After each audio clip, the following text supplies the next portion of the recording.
Hello, and welcome back to Peter's Pajamas, the show where we talk about plentiful patterns of purposeful pajamas. Savannah, welcome to the show. Thank you for having me. And what kind of patterns of pajamas do you like? Personally, I prefer paisley. Yeah, well, I particularly find myself in a perpetual ponderance of proprietary pain when it comes to pajamas. But that's for another topic, for another time. Welcome back. This is episode 8. Let's get it going. Ride across this country into the starlight. 12,000 miles, turn back, do it again. No destination, it's just a journey. You were my lover and friend. Let's just talk about the bus build instead of pajamas today. I think that's a good idea. I've done 7 episodes on pajamas. I'm ready to do one on building a bus. This week, we are going to talk about all the expert woodworking I did on the cabinets. By that, I mean Savannah's going to be talking about probably everything because she did most of the work. And I'm just going to nod and stuff and try not to look too weird. How's my nod?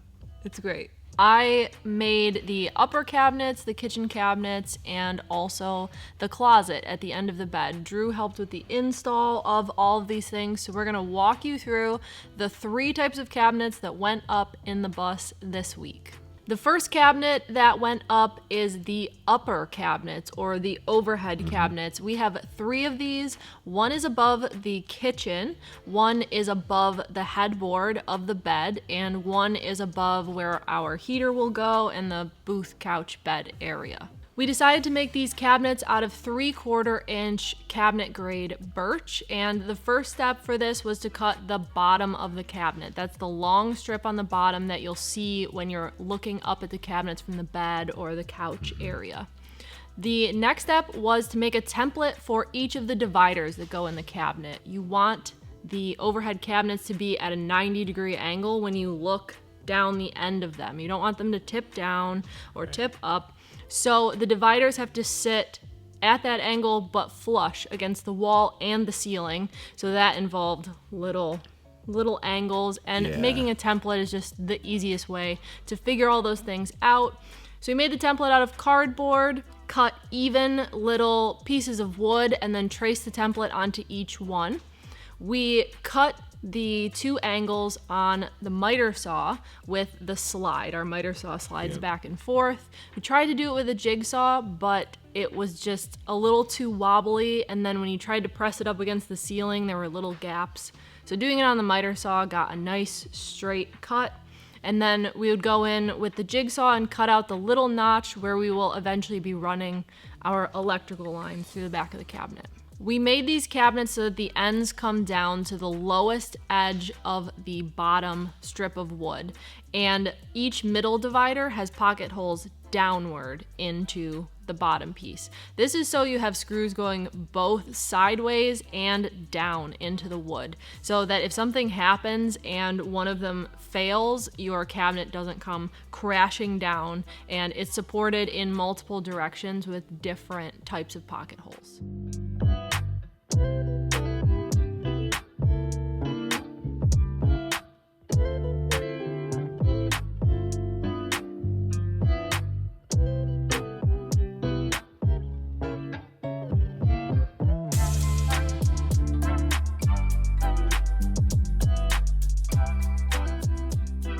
The last piece to the construction of these upper cabinets was to add spacers in each compartment, and these function a few ways. They keep each divider an even measurement and make sure that your middle dividers aren't pulling one way or the other, so it just keeps them straight up and down. And you also need something to screw through to mount your cabinet into the ceiling and the wall. So these provide a flat surface that you can just screw up through into the furring strips to actually hold the cabinet up in the air. We have 3 of these spacers in each compartment of the cabinet, and that's because we have 3 furring strips to screw into. Yeah. We actually had 2 furring strips that go along our upper wall, so we just decided to utilize both of those. You can never mount in too many places. Yeah, the more anchor points you can get, definitely use them, especially if it's a diversity of different spots, not just up or just on the side.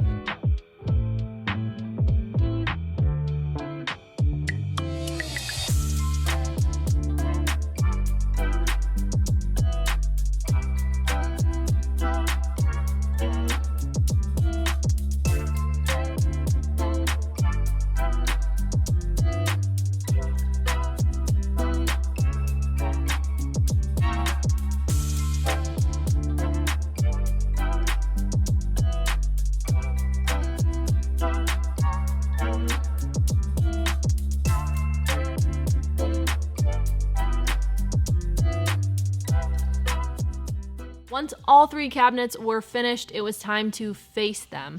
I decided to do the finishing touches on them before we even hung them up, because our first bust we didn't do that, and it was really annoying to have to face them while they were hanging in the air. So we used the air gun in combination with glue. So these are just 1x3s. I cut them each to uniform size strips, put glue onto the back, press them on, and then use the air gun to hold them in place while the glue is drying.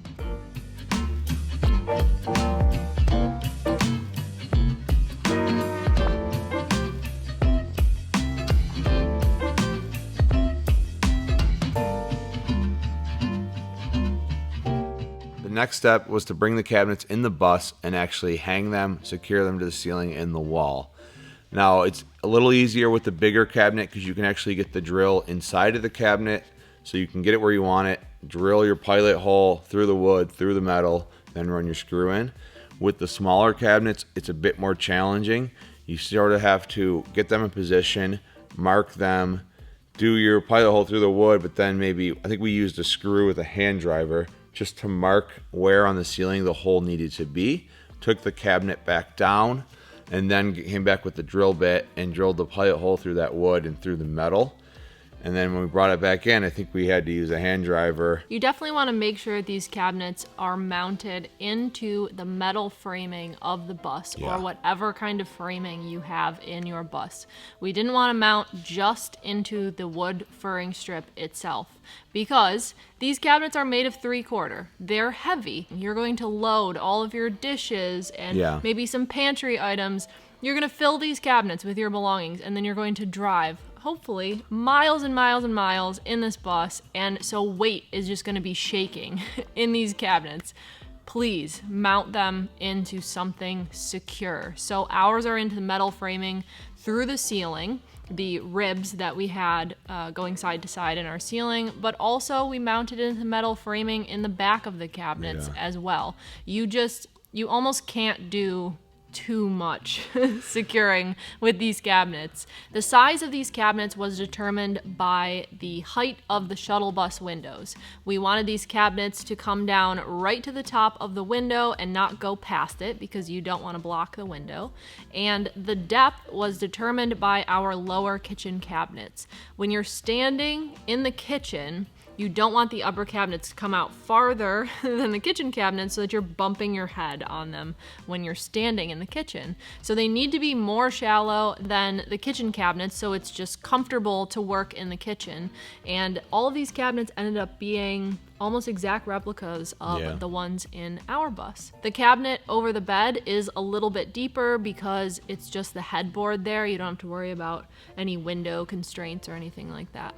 We wanted to button up a few more wall spaces while we were doing these cabinets, so we cut and installed the wall that is right next to the bus doors, in between the bus and the kitchen, and got that screwed in before the kitchen overhead cabinet went in. And we also did the same for the booth couch bed area. We cut that other wall. We didn't secure it in because we will have to run some propane and electrical through there, but we at least accounted for the space of the wall with mounting the cabinet. Yeah, put it up there just so you know you're mounting the cabinet at the right spot, so you don't go to put your wall in later. Or maybe you just put your wall in earlier and do the cabinet later, but we want to do all the cabinets at once So we just put it in there. The 3 cabinets look so good because they're already faced, they're already sanded, they look really good, they're ready for paint. So when we hung them up, it was like, wow, you can feel how the space is starting to come together. It's starting to feel like its own little unique little house, which is very nice. It's similar, but it's going to have its own little flair to it, I think. And Yeah, it's it does. pretty It has exciting. its own feeling. Even though we live in this layout in our bus, this one, for some reason, just feels totally different.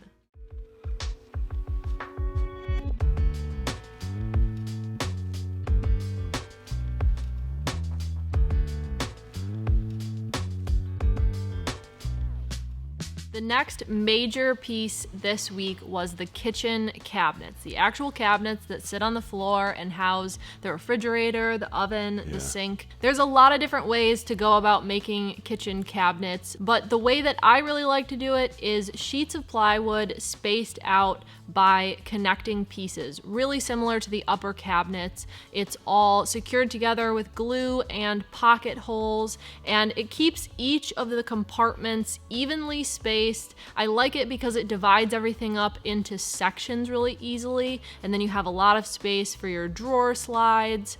The oven and the sink got their own little kind of shelf cubby spaces, and that's because they're heavier and they need to be supported both on the bottom and the back. The oven went in first, and that was our first visible appliance. Yeah. We put the water heater in, Right. but the oven's a lot prettier than oven the looks water super heater. nice. It The oven, does. It's so nice. We dropped that in, and the kitchen kind of started to take shape and yeah. come to life. You could picture, making a meal in there. I wish the oven was in our bus. It's a really nice oven. I got in a flow with making the kitchen cabinets, and I was getting all the pieces cut and the dividers secured and everything in place, and the sink was going in, and we made the sink decision of which direction it was gonna go.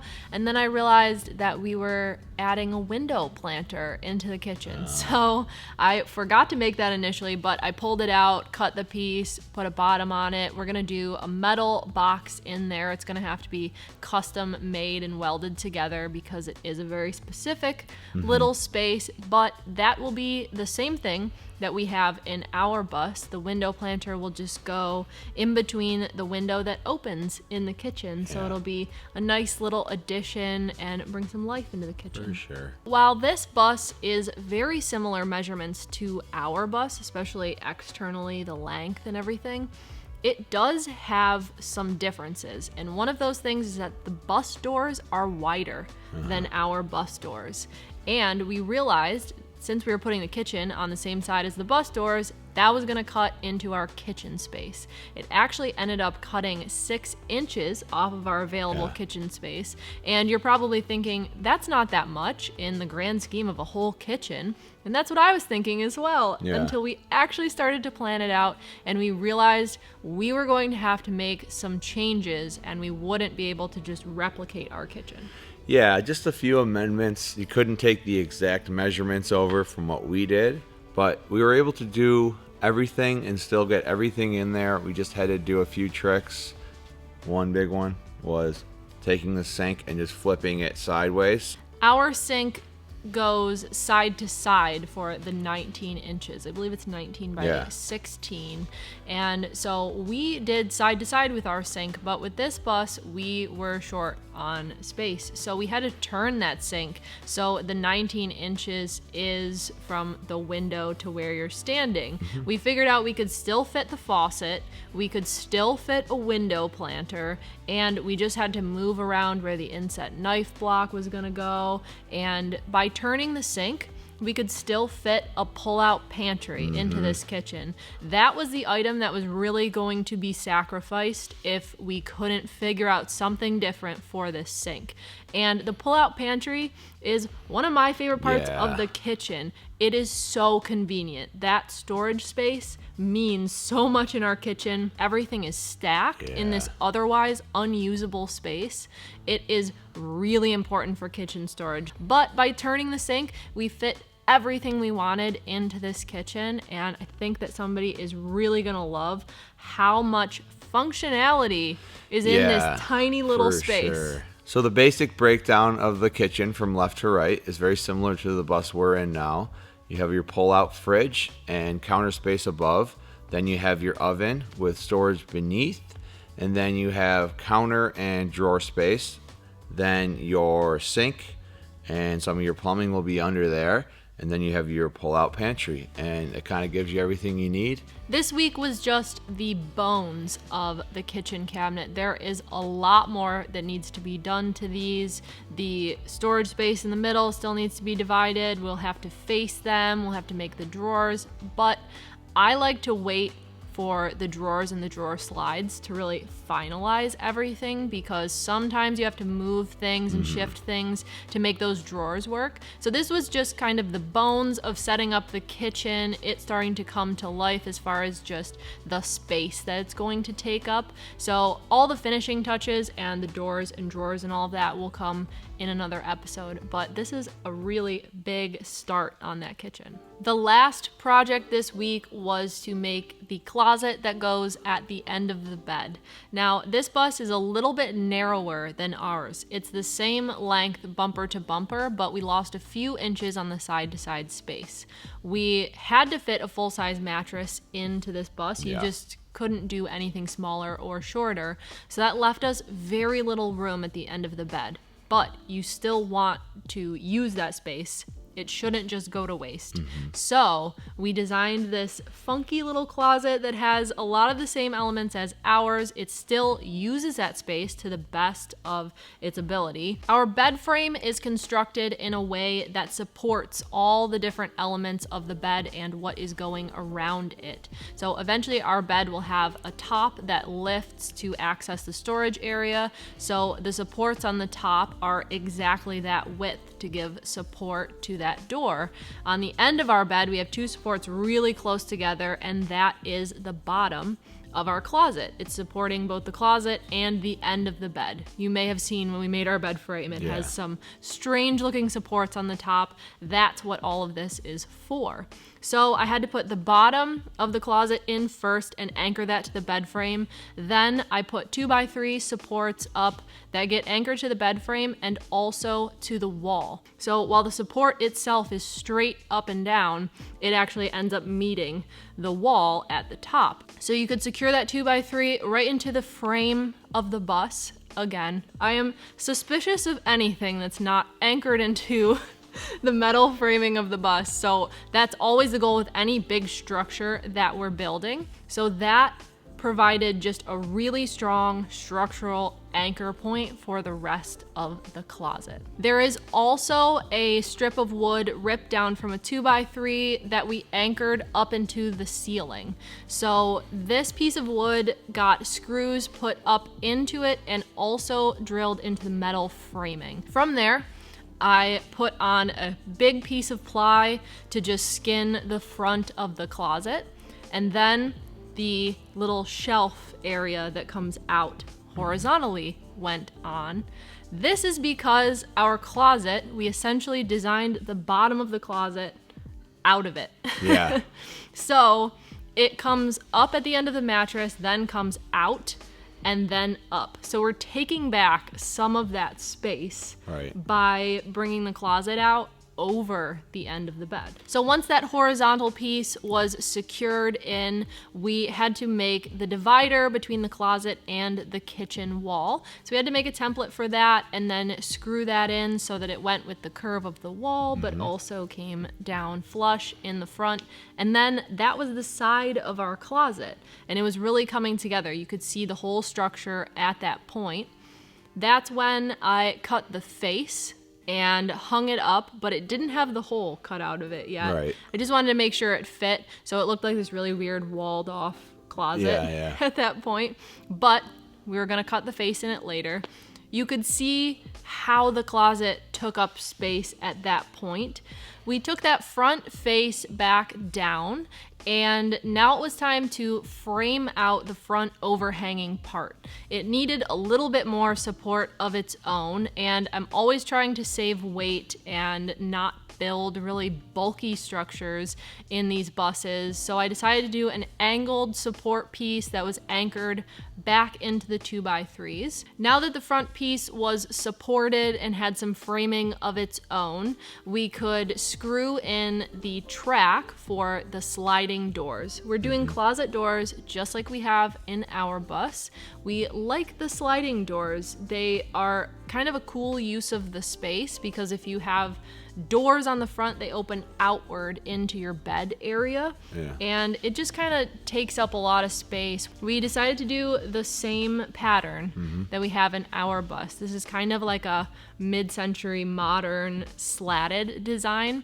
And I love these doors. I really, really love them in our bus. I thought about changing the design, but we are changing the design for so many other things in this bus that I wanted to keep a few things the same. I cut each section of 1/2-inch ply and ripped down all the little slats that will go onto the front of the ply. I worked through each little section with each strip. I used wood glue and then shot brad nails in from the back of the door. And this is so you don't have a bunch of little holes in the wood in the final design because you will see it. All we're doing is kind of staining this wood. It's not getting paint or anything.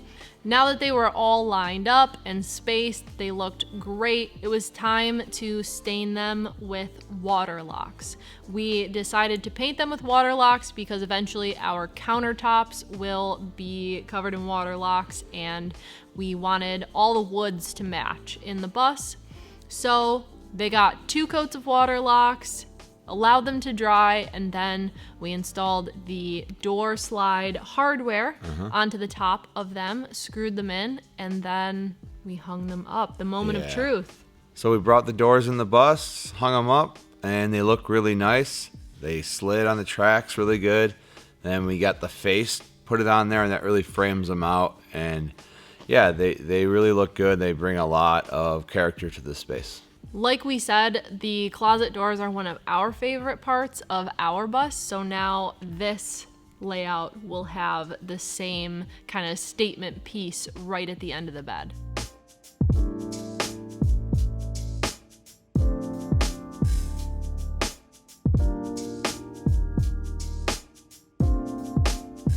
Okay, guys, that's a wrap. We got a lot done this week. We have so much more for next week. Honestly, these videos are getting a bit overloaded. I think we need to maybe split them into more videos.